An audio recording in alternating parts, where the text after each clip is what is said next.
Fascinating two runners at Ascot on Saturday. We'll start with Energumene. We saw him back, brilliant to see him back in that hilly way. How confident are you that he's taken a step forward since then?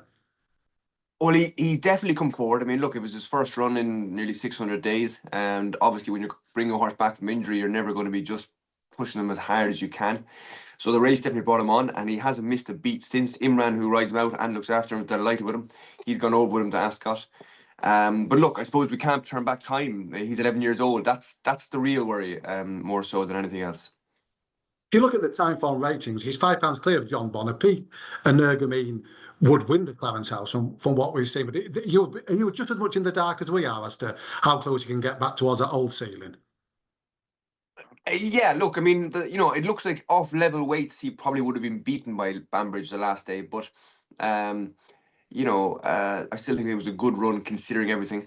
It's not a straight shootout. I think John Bon at 9 is probably just maybe he's getting at the top of the end of his prime, and at 11 we are past our prime. So it's not going to be simple. I think his best performances will probably come on heavy ground as well, which it doesn't look likely to be.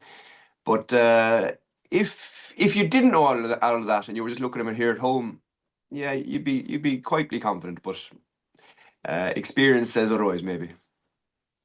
One end of the spectrum got Kargese. Brilliant to see her back in the mare's hurdle. What are you expecting from her on her reappearance? Delighted to get her back on track. She's been in training all season. She hasn't missed a day. It was a conscious decision to start her back after Christmas, a bit like Lossiemouth last year with those juvenile fillies. And she had a hard spring. She ran at DRF, she ran at Cheltenham, she went to Aintree, she went to Punchestown. She gave Masbra and Sergino both a run for their money. I think she could be as good as any mare in the country. She's obviously going to have to settle. That was her Achilles heel last year. But we're very happy with her. She worked very well in the Curragh on Tuesday. It looks a fantastic opportunity. It's fantastic prize money. It's maybe not ideal to have to travel on your first run of the season, but it's a bit different at this stage of the season as doing it maybe in October, November time. So we'd be disappointed if she didn't collect, to be honest. Was she a mare that you were learning about all through last season? She seemed to be almost a work in progress. She was deadly at Punchestown on the last day under the patient ride. That's it. Look, she's not an easy ride. She wears the hood. Ruth Dudfield rides her at home. She's gone over with her. She's done a fantastic job getting to know her and settling her down.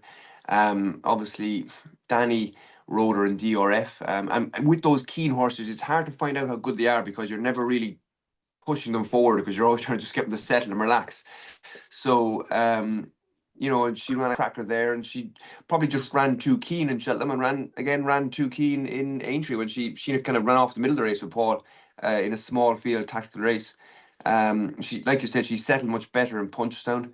And that's going to be the real key to her, getting her to settle, getting her to relax. But I think the more racing she does, the older she gets, the better she will get. She seems a lot better at home this year.